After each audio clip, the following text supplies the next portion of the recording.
Hello everyone. The head of the table is all caught up on his beatings. Sami's being heard some more, and the new king of WWE has a proclamation concerning his predecessor. I'm Casualeann. Come with me.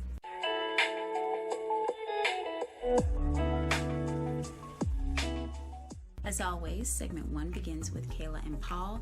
Now, how quickly we all forget.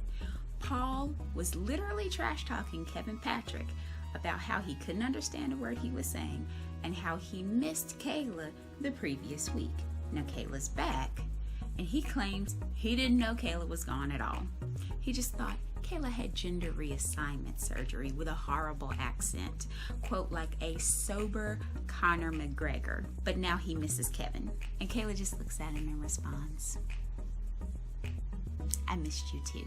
It's a very cute way to kind of warm the old grump, to reach under all the scorn, all the cantankerousness, and say, I know what you really mean. They highlight the experience gap between Bayley and Bianca Belair in their Hell in a Cell match coming up. Kayla asks Paul for his take, and unsurprisingly, he doesn't cooperate at first. He thinks that the woman who defeats her opponent will be the one who's victorious. After a more direct version of the question, he pops out Bayley. No explanation, no context. Kayla comments on Otis's new look and his increased ferocity. Now, I, for one, love the new attitude and dynamic from them. I covered it in more detail when I reviewed their appearance on Talking Smack, but I'm still kind of ambivalent about the look, to be honest. It's kind of like the middle brother out of 9 kids that like grew up and moved out and kind of lives mostly in the woods for 5 years. And when someone in the family is about to get married, grandma begs him to just cut that beard because he's so handsome and everyone would just love to see his face again. But then his face isn't used to the air and it looks strange for a while. That's kind of the area that Otis's new look is in right now. But they remind the audience of the storyline reason, finally, for Rey and Roman's cell match being moved to SmackDown. Rey is not content with a Sunday beatdown. He wants Roman on Friday, and he's happy to oblige him. And he wore him out, as we saw. But after the reminder, Kayla gives Paul the floor. And I'm like, okay, well, why on earth is she not waiting until the 4th segment? That's usually when she gives Paul the floor. But he throws it right back to both Kayla and to us as our opportunity to acknowledge the tribal chief. To that, she says nothing, which he takes as an agreement. He takes it as an acknowledgement. He rewrites history, insulting our intelligence a little bit in the process, casting the Father's Day weekend Friday Night Massacre as a Rocky theme with a little San Diego flair. Except that it ain't no Rocky movie. The way he says it kind of puts you in the mind of the funeral director in Tales from the Hood. This ain't no funeral home. You know, like that. He spews that Rey will acknowledge the head of the table. And he lists Roman's conquered opponents, you know, Daniel Bryan, Edge, Cesaro, and now Rey Mysterio. Once again, wishing the legend a happy Father's Day. It wasn't as charismatic as when, you know, Roman did it standing over a prone Rey with the belt in his hand. But we get it. We get it. You're in his pocket, you know, snuggled up with a Roman Reigns blankie and a binky and a little teddy bear with the symbol on his chest. We got it. We got it.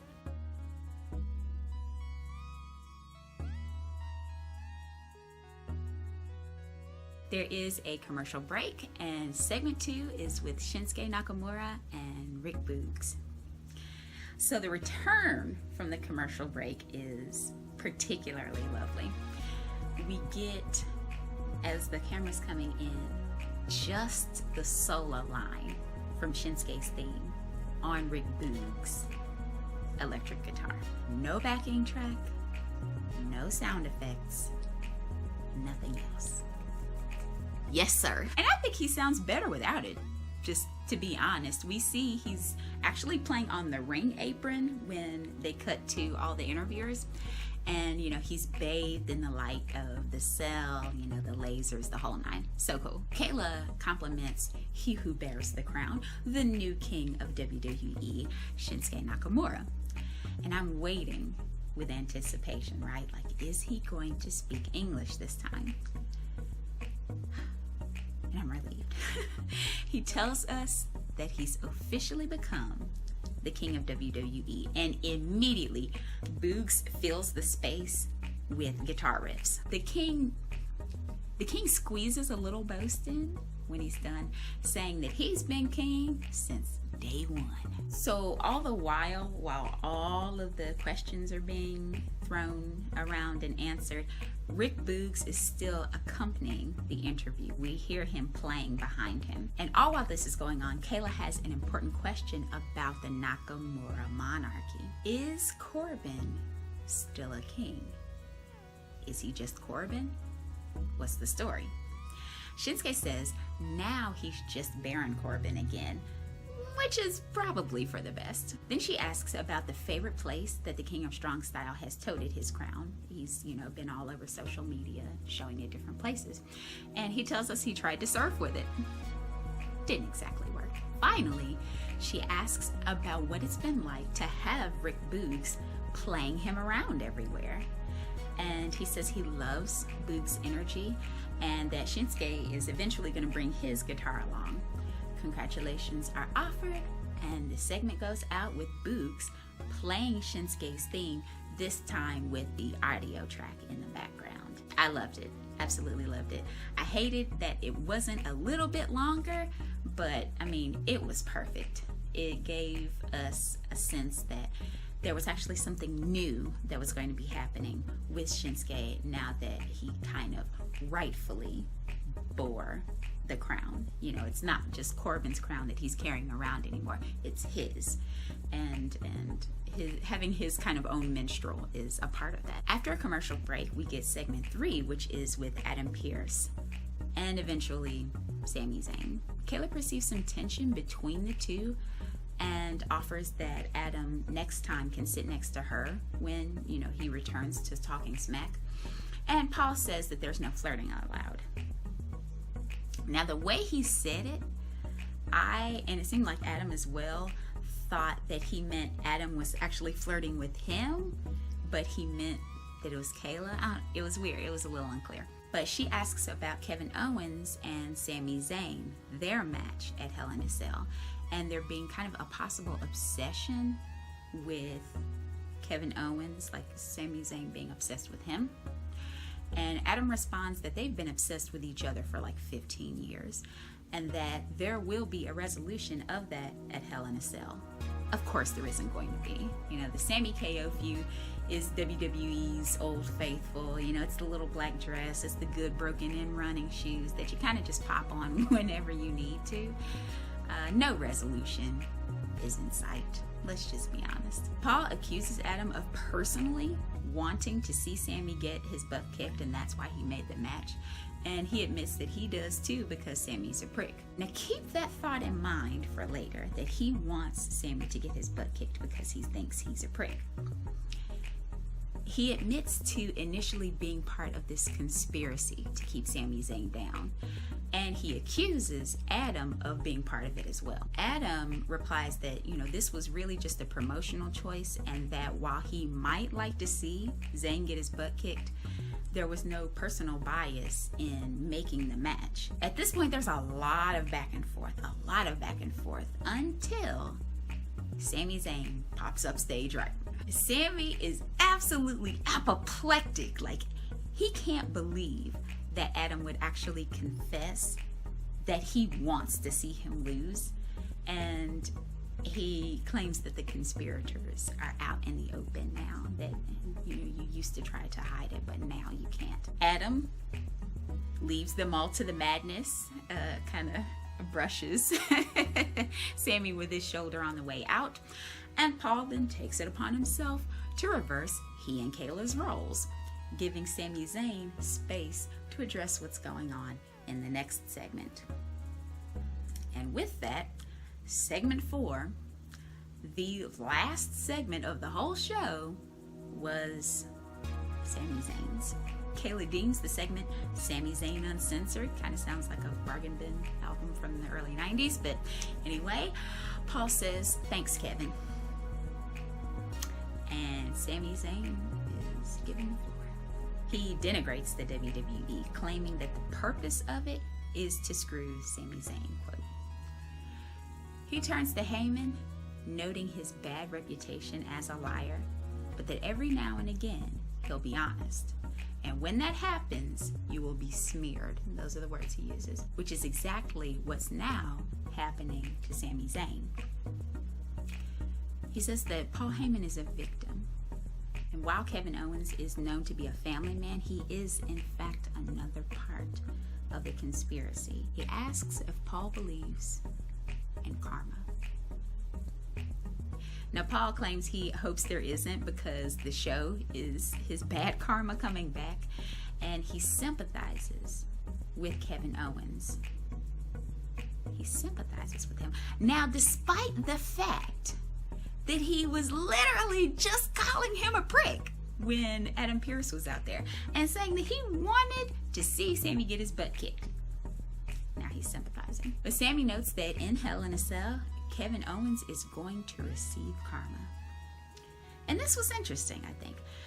I didn't think that Sami had to be like literally the last thing we saw on the show, especially considering that there was zero build to the Hell in a Cell match with them. But he was fuming. He was like a madman. He was entertaining. For a must-watch segment, hands down, it is Shinsuke and Rick Boogs. If this is what this kind of bootios build was leading to, then okay, it was worth it. I have to admit. I'm glad we got there, however we got there. Rick Boogs, this kind of butt kicker / minstrel in the King's Court, it's the perfect addition. All of this actually makes me excited for SmackDown because I'm sincerely hoping that Shinsuke's reign and Baron Corbin's demotion is going to lead to something. I know it's extremely optimistic, but maybe, just maybe down the line, it could build Shinsuke back up somehow, some kind of way. The low mid card is not where he's supposed to be, and WWE knows it. Now it's just a question of whether or not they act on that knowledge. Easily, this is the best of the 4 to watch. My rating for this week is 3.5 out of 5. I love that they're trying different things. You know, usually it's kind of segment 2 is with this individual, and unless the interviewer actually asks about another feud or a guest that's coming or has come before then, they really kind of stick to their own story with very little spillover. So the movement from Adam Pearce to Sami having his own forum, there being kind of a confrontation, seemingly all of this happening, especially Sami Zayn, because of Paul's actions, and him kind of recognizing his past part in the conspiracy, all of that was different. I still don't know if it worked exactly, but it was something to try, and I give them credit for that. It did explain, though, why Paul was suddenly on segment 1 commenting on Roman, and that kind of destroyed that appearance of spontaneity, but yeah, it was okay. You know, if you've watched other Raw Talk reviews of mine, that I prefer in-ring wrestler segments as opposed to WWE official ones. And Pearce's was kind of a testament to why. It was a little dry, and even with the introduction of Zayn, it was the weakest of the 4. I thought it really brought things down. Shinsuke and Boogs dominated, and even though the segment was short, by itself it would have been a 5 out of 5 show. It was magnificent, a duet of speech and song, an interview with background music, and English speakers got to know what Shinsuke was actually saying. Welcome, King Shinsuke of the WWE, the master of the king-shasa. Taken all together, it was a bit higher than average overall, with cool points for variety, but just not by much. That was Talking Smack from June 19th. Let me know what you all think. What do you make of this turn as king Shinsuke Nakamura. What do you think about it? And as always, be sure to like, share, comment, and subscribe. That is how my channel grows and how it gets recommended to others, so it helps when you do. Thank you all so much for watching, and I'll see you soon.